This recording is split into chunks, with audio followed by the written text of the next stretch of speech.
Sa ngalan ng Ama, Anak at ng Espiritu Santo. Amen. Magandang umaga po, mahal naming Diyos. Papuri at pasasalamat sa lahat ng biyaya na aming tinatanggap. Salamat po, Ama, sa panibagong umaga, sa panibagong araw, sa panibagong buhay na kaloob mo sa aming lahat. Nawa, Ama, samahan kami ng iyong anak na si Jesus sa aming patuloy na pagninilay, pakikinig ng kanyang banal na salita, at kami ay liwanagan ng banal na Espiritu upang maisabuhay namin ang lahat ng aming maririnig na nagmumula sa Kanya. Hinihiling namin ito sa ngalan mo, Ama, kay San Jesus at ng Espiritu Santo, magpasawalang hanggan. Amen. Sa ngalan ng Ama, Anak at sa Espiritu Santo. Amen. Magandang umaga po sa inyong lahat. Muli, araw ng linggo, kayo po ay inaanyayahan ko na dumalo ng banal na misa, makinig sa kanyang mga pangaral at aral, at tanggapin si Jesus sa sakramento ng Eucharistia. Araw na naman po ng linggo, at ang gospel po natin, Matthew 21 verses 33 to 43. Ngayon po ay October 8, 2023. Listen to another parable. There was a landowner who planted a vineyard. He put a fence around it, dug a hole for the winepress, built a watchtower, leased the vineyard to tenants, and then went to a distant country. When harvest time came, the landowner sent his servants to the tenants to collect his share of the harvest. But the tenants seized his servants, beat one, killed another, and stoned a third.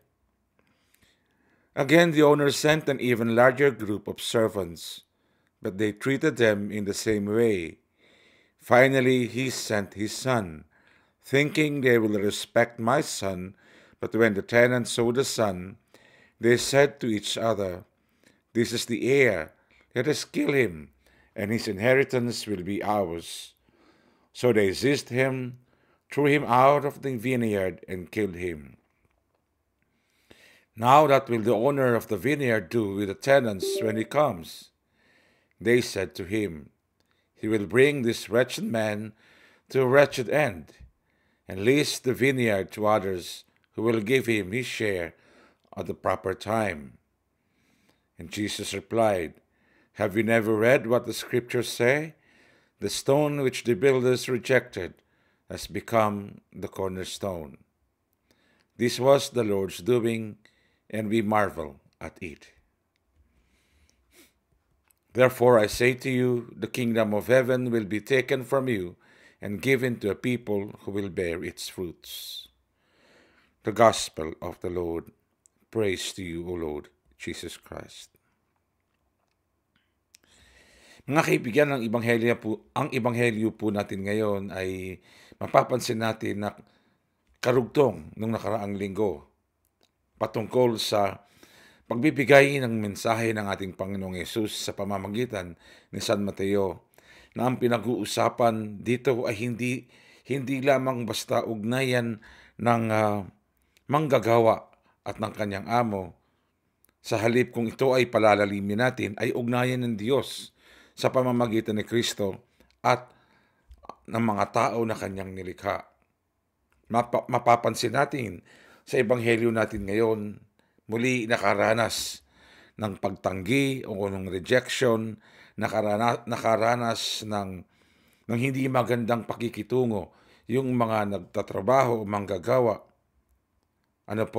Dun sa may-ari, lalo na sa mga katiwala, sa katiwala ng may-ari ng ubasan o ng kanilang sinasaka, pagpalagay na natin, hanggang sa dumating ang pagkakataon na yung anak na mismo ang kanyang ipinadala, subalit walang nangyari, ito pa rin ay kanilang tinanggihan.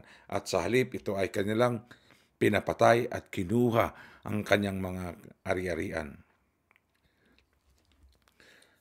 Kung mapapansin po natin, nung panahon ni Jesus ang mga Pariseo, ang mga Saduceo, nangangaral, nasa templo, nananalangin. Ngunit nang dumating si Jesus at naging sabihin natin matapang sa pagbabahagi ng salita ng Diyos, hindi ito matanggap ng mga Pariseo at ng mga Saduceo, hindi matanggap ng mga mangangaral sa templo. Sa halip, lagi siyang tinatanggihan at lagi siyang kinukutya, nilalait, at laging pinagdududahan ang kanyang kakayahan. Hanggang sa punto na sinasabi ang lahat ng kanyang binabanggit ay nagmumula sa diablo o nagmumula sa masamang espiritu. Makailang ulit na si Jesus ay pumasok sa kamalayan ng mga mangangaral na mga nagtuturo sa templo, subalit lagi siyang itinatatwa, kinukutya, at ipinagtatabuyan. Hindi ba't ganito ang mga ginagawa nung mga panahon na yon, bago pa man din si Kristo dumating, ay marami na rin ang nagnanais na ipahayag ang lahat ng pangangaral, ng turo na ibinigay ng Ama sa pamamagitan ng kanyang mga propeta. Subalit ang lahat ng ito ay tinanggihan. Ang lahat ng ito ay sabihin na natin na hindi nagkaroon ng matatag at matibay na katuparan sapagkat nangingibabaw ang mga masasamang nais ng mga tao noon, lalong-lalo na yung mga may alam sa turo at aral ni Moises, na para bang sila lamang ang may kakayahan at sila lamang ang dapat tignan o paniwalaan.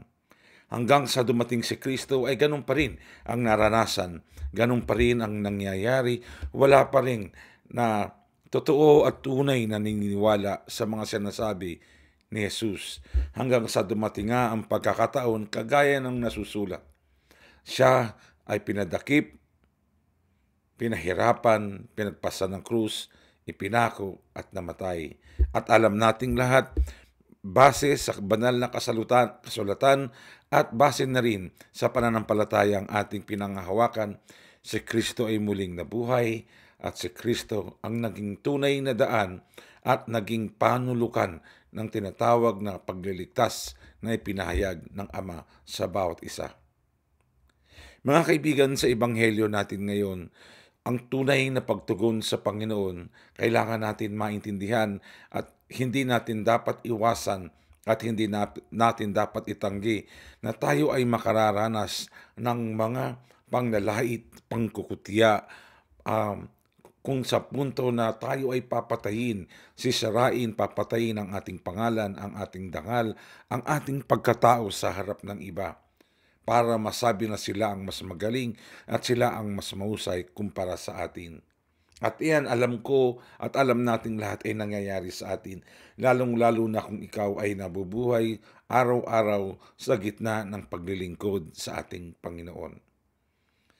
Kaya mismo si Kristo ang nagsasabi na ang taong sumasampalataya at ang taong naniniwala kay Jesus ay makararanas ng panglalait, pangungutya, pagtanggi, at sinasabi natin na makararanas ng pagtataboy sa kanyang kapwa mananampalataya.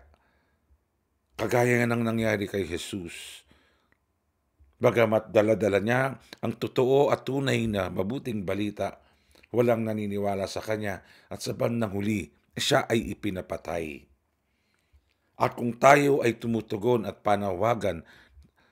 sa panawagan ng Panginoon sa bawat isa sa atin, dapat tayo ay maging handa na tayo rin ay lalaitin, kukutyain, ipagwawalang bahala ng iba dahil ang mas alam nila na sila ay mas magaling kaysa sa atin. Ang mas alam nila na sila ay mas mahusay kumpara sa atin. Tayo ba ay handa? Tayo ba ay buong buo at matatag ang ating paniniwala at pananampalataya sa Panginoon, na tayo ay tatahak sa daang matuwid anuman ang mangyari, anuman ang maganap, tayo man ay itakwil at isantabi ng mga taong Kinikilala natin na dapat na maging leader ng ating simbahan, na dapat na mamuno ng ating samahan o komunidad sa loob ng simbahan na ating ginagalawan. Na kung sino pa yung dapat nating tinitingala ay sila pa ang nangunguna upang tayo ay apakan at upang tayo ay kutyain at ipagwalang bahala. Kaibigan, kung ito ay nararanasan mo, welcome to the club. Ano po, kaisa ka ng mga taong nagsusumikap na maglingkod sa ating Panginoon. Hindi may kakaila at hindi natin maiiwasan ang tayo ay makaranas ng pangungutya, pang-iinsulto, panglalait. Minsan gagamitin pa ang yaman at gagamitin ng pera para apakan ka upang mawala ka sa mapa, mabura ka doon sa pwesto na iyong kinabibilangan o ginagalawan. Hindi siguro kaila sa ating lahat yan na tayo ay nakakaranas ng ganyan. Minsan mga kaibigan mo pa, mga kasama mo pa sa loob ng iyong samahan, sa loob ng simbahan na iyong ginagalawan. Anong laging natin maririnig? Sino ka ba? Ano ang karapatan mo para sumabay sa akin? Ano ang karapatan mo para sumagot sa akin ng ganyan? Mas nauna ako sa iyo, mas matagal na ako sa iyo sa loob ng simbahan. Mas magaling ako sa iyo, mas marami akong alam. Bago ka lang, isang taong ka pa lang o wala ka pang 2 taon, ang yabang mo na. Bakit ganito ang mga nararanasan? Sapagkat ang mga taong nasa matagal ng paglilingkod, sa halip na matuwa sa kanilang mga kapwa-lingkod na umaangat at nakikita ang turo at aral ni Jesus, ito ay kanilang pinipilit na puksain sapagkat para sa kanila nagkakaroon sila ng kompetensya o kaya naman para sa kanila ginagawa nila ang ganitong panlalait, pangungutiya upang maipakita sa mga taong mga mababa na sila ang mas may karapatan, na sila ang mas may kapangyarihan. Hindi ba't dapat ay tayo lamang ay pare-parehong naglilingkod? Pare-parehong naghahanap at tumatahak sa landas patungo sa ibinigay ng Diyos na pagpapala at biyaya.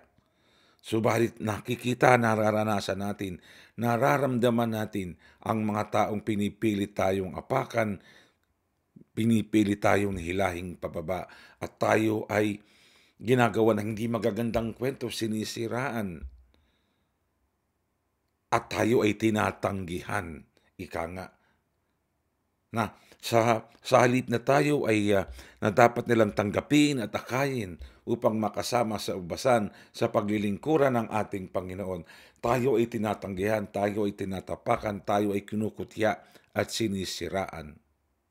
Subalit napakalinaw mga minamahal kong mga kaibigan sa ebanghelyo natin ngayon. Ang taong kinutya, ang taong tinanggihan, ang taong nilait, ang taong minasama at ginawa ng maraming kung ano-anong intriga at kwento. Lagi niyong tatandaan kahit nung panahon pa ni Jesus ay may mga marites na, may mga marichu, may marisol, may maripas, may maribet sa panahon pa ni Kristo. Hindi lang ngayon nauso yan. Siguro yung pangalan, ngayon lang nauso. Pero yung mga gawang chismis, yung nagawang paninira, yung mga nagawang hihilahin ka pababa, yung mga nagawang mag-aamba ng hindi maganda sa'yo, hanggang sa puntong ikaw ay ipapatay, nangyari na yan sa panahon ni Kristo. Hindi lamang sa panahon ngayon. Subalit, paulit-ulit na nagaganap, paulit-ulit nating nararanasan. Kaya ang bilin ng ating Panginoon dito sa ating Biblia, sa ating mga binasa ngayon, ang taong kanilang tinanggihan, kinutya at inalipusta ay siyang mismong tao na naging daan upang maging panulukan ng kaligtasan. Ang taong kanilang isinantabi, ipinagkanulo at hindi pinaniniwalaan, ang siyang mismong tao na naging luklukan ng pagmamahal, luklukan ng pagliligtas, at hantungan ng tunay na biyaya na walang hanggan. At alam po nating lahat, yan ay ang ating Panginoong si Kristo. Si Kristo na sa pamamagitan ng kanyang kamatayan sa krus ay nabuhay na mag-uli upang luwalhatiin ng Ama at maupo sa kanan ng Ama at maging Diyos, Panginoon ng langit at ng lupa at ng sanlibutan. Mga minamahal kong mga kaibigan, ito ay isang pagpapaalala sa bawat isa sa atin na kung nais natin makapiling ang luklukan ng pagliligtas, makapiling ang daluyan at pinagmumulan, masabi natin pinagmumulan at bukal ng biyaya kung nais natin makapiling ang Diyos. Dapat tayo rin ay maging handa sa mga pagtanggi, sa mga paghila sa pababa, sa pangungutya, sa pangaalipusta ng ating kapwa. Hindi lamang siguro ng ating kapwa sa pamilya, kundi mismo sa loob ng simbahan, ng samahan na ating ginagalawan. Huwag na tayong lumayo mismo sa loob ng organisasyon. Nandiyan ang mga tao na kapag ikaw ay nasa matuwid at ikaw ay sumasalungat sa kanilang mga kilos at gawi, hindi ka nila kakampi, hindi ka nila kabangga, hindi ka nila kasangga, kundi ikaw ay kanilang kaaway. Sapagkat ang tatanggapin lang nila na kanilang mga kaibigan at kasangga ay yung mga taong nagtotolerate ng kanilang mga maling gawa, yung mga taong nababayaran, yung mga taong nasusuhulan, yung mga taong naililibre sa kung saan-saan na mga gawain, na mga outing na kung tinatawag. At minsan kung sino ang may kaya, sino ang mayayaman at sino ang may pera at may kapangyarihan. Kung sino yung malapit, sabi nga malapit kay Father, yun ang nag-iimpluwensya. At kung hindi ka malapit kay Father at hindi ka malapit sa mga taong ito na sinasabi natin na nagpapalakas kay Father at sila ay mas matagal na kumpara sa iyo, maliban doon ay meron silang pera at yaman at may pangalan silang iniingatan, kailanman ay hindi ka na mapapasama sa kanila dahil ninanais mong maging matuwid, ninanais mong maging tapat, hindi ka mapapabilang sa kanila. Ikaw ay kanilang itatanggi, ikaw ay kanilang tatalikuran. Ngunit tandaan mo, nangyari din yan kay Kristo. Si Kristo, si Jesus na ating Panginoon, itinanggi, tinalikuran, kinutya, inalipustan ng lahat. Subalit nanatili si Jesus na totoo at tapat sa misyon na ibinigay ng Ama. Kaya siya iniluwalhati ng Ama pagkatapos ng kanyang kamatayan sa krus. Nabuhay na maguli at itinaas ng Ama.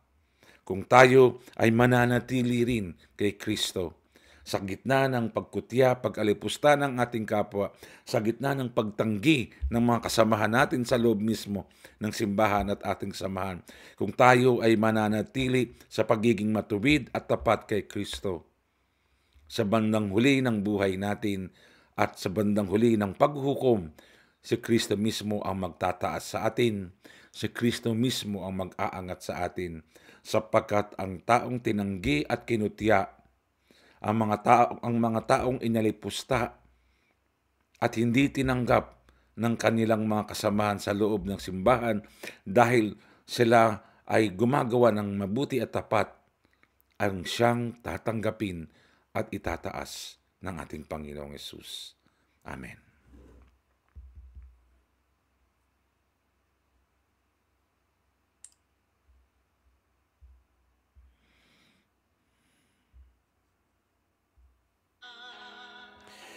Panginoong Hesus, wag po sana kaming mapagod, wag po sana kaming mawalan ng pag-asa. Wag po sana kaming mawalan ng pananampalataya. Sa kabila ng pagdurusa, pagtanggi, pag-alipusta ng iba, nawa ay manatili kaming nakatindig sa katotohanan, nakatindig sa pananampalataya na ibinigay mo, at pipilitin, Panginoong, babangon upang gumawa ng tama at gumawa ng kaaya-aya sa iyong banal na harapan. Samahan mo kami lagi, Panginoon, sapagkat naniniwala kami na kami ay iyong itataas pagdating ng tamang panahon. Hinihiling namin ito, Ama, kay San Jesus at ng Espiritu Santo, magpasawalang hanggan. Amen. Sa ngalan ng Ama, Anak, at ng Espiritu Santo. Amen.